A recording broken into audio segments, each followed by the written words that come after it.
Welcome back, future medicos. In this video, we are going to look at St. John's Medical College, Bangalore. And in this particular video, we are going to look at some of the special eligibility criteria that is mentioned for St. John's. We are going to look at the fee structure for the year 2021. We will look at who is the counseling authority, where do you need to apply in case if you want to get a seat in St. John's. We will discuss about the bond condition. We will look at the seat matrix for the MBBS seats available in St. John's. And finally, we will look at the cutoff marks for the last 3 years for the various categories in St. John's. So to start with, this is a condition I saw in St. John's prospectus. This is something I have not noticed in the past, but I have seen just now. So I wanted to highlight this because I don't think any other college have this kind of condition. So please take note of this. Candidate must be an Indian citizen with Indian domicile, that is resident of India for at least 7 years preceding application. Okay, I'm not sure, I have not seen this being enforced in the past, but I just noticed in the prospectus. So clarify this before you are applying. In case if you are not fulfilling this condition, please clarify with St. John's before you apply. And then of course, please take note that there is no NRI quota in St. John's. Now, what is the fee structure for the year 2021? This is the fee structure. So the admission fees is 31,600, refundable deposit 14,000, annual tuition fees is 5,50,000, other annual fees is 78,330. So you add these all together, you get 6,73,930. In addition to the university, that is Rajiv Gandhi University of Health Sciences, you need to pay 12,000 rupees.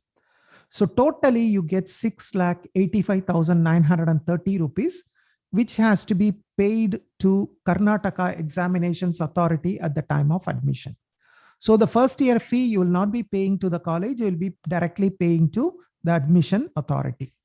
From the second year onwards, of course, you will be paying only the annual tuition fees and the other annual fees. So together you will be paying 6,28,330 rupees. And the college gives you the facility to pay this amount in 2 installments. That means you can pay the first installment in 1st January and then the second installment on 1st July. However, please take note that whatever the fees I have mentioned does not include hostel, does not include mess, and does not include any university fees from the second year onwards. The first year, the university fees is shown. However, there may be some exam fees that is charged from the university that is not shown here. Then who is the counseling authority? The counseling authority is Karnataka Examinations Authority, or KEA. So if you are interested in getting a seat in St. John's Medical College, you need to apply to KEA. This does not come under MCC. Please take note that there is no seat that comes under the Medical Counseling Committee. All the seats that is available in St. John's Medical College, you can get a seat only through KEA. So after the NEET results, please register with Karnataka Examinations Authority and then participate in the online counseling. Now, what is the bond? After completing the MBBS degree in St. John's Medical College, you are supposed to serve for 2 years in a designated hospital or health center in a medically underserved area of the country. So St. John's Medical College will allocate the place which will not be known at the time of joining. So subsequently, wherever there is a necessity, they will post you. You need to serve that place for 2 years. Now, what is the seat matrix? So this is the seat matrix. Totally, we have 150 seats, which are divided into 9 different categories. So the first category is All India General Open Merit, for which anyone can apply. Any candidate, as long as you have cleared the NEET exam, you can apply for these 10 seats. The second category, which is only available for the staff, that is the St. John's Medical College staff, their children can use this. The 10 seats are reserved for them. Then 3, 4, 5, 6, all these are for subspecific categories of Roman Catholic Christians. Then the category 7 is also Roman Catholic Christians, but you also should be from Karnataka, right? Only Karnataka RC Christians can apply for these 10 seats. Then the category 8, which is having the most number of seats, that is 60 seats, is open for all Roman Catholic Christians. There is no other conditions. Anybody from across India, as long as you are a Roman Catholic Christian, you can participate in the counseling for the 60 seats. And then finally, there are 10 seats which are for Karnataka state. That means for these 10 seats, anybody from Karnataka can participate. You do not need to be a Christian. Okay.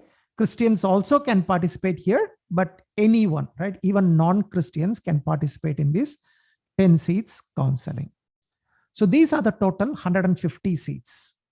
Now let us see the cutoff for the various categories in the last 3 years. That is 2018, 2019, 2020. We will see so that you can understand how the counseling is moving on. Now let me start with the general merit private, GMP, which is the seats available only for Karnataka candidates. And for this, anybody can participate. Non-Christians or Christians, everyone can participate, but you should be from Karnataka. That is GMP.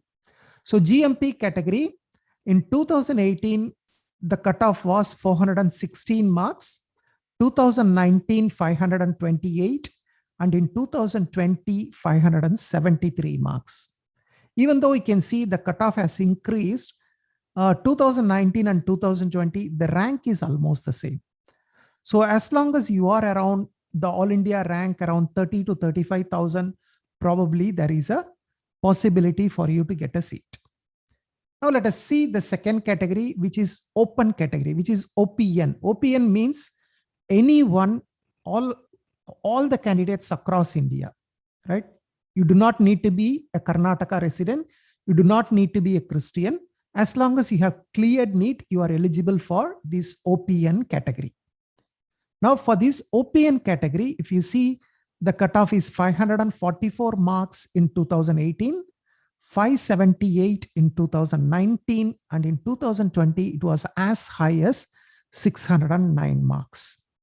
Once again, if you look at the All India rank, even though the NEET marks has increased, the All India rank has consistently dropped.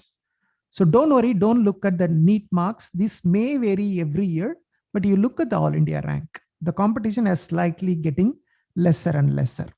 So as long as you are in the top 15,000 All India ranks, probably you have a good chance to get into St. John's Medical College, even if you are not a Roman Catholic Christian. Now let us look at RC2 category, Roman Catholic category 2. In 2018, the cutoff was 175 marks, then 176, and then 217 marks. So approximately if you are around 5 lakh range, you should be able to get a seat. RC3, also very low cutoff, 143, 166, 199. And then once again, around 5 lakh ranks, you should be able to get a seat. The next category, RC4. RC4 again, 221 marks, 201, 289. And in terms of All India rank, it's around 3 lakh to 3,50,000. Probably you can get a seat. RC5, 309 marks, and then it moved up to 319, and last year 432 marks. And All India rank is around 1,50,000. RC6 category, 261 marks, and then 250, and last year it was 307. And in terms of All India rank, it is around the 3 lakh mark is the All India rank. RC7, 356 marks, 439, and 509. And All India rank is around 75,000. And finally, RC8 category. This is the category with most number of seats, but it is also competitive. And you can see the NEET marks cutoff 449, 492, and 569. In terms of all India rank is around 35,000, maybe 35,000 to 40,000. That may be the range you can be hopeful of getting a seat. Okay. I'm not saying you will get a seat, but there is a chance. Okay. So that's it. Those are the different categories and the cutoff marks in the last 3 years. I hope this information is useful for you to take a decision while applying to St. John's Medical College. My best wishes to you. I see you soon in some other video. Until then, take care. Bye-bye.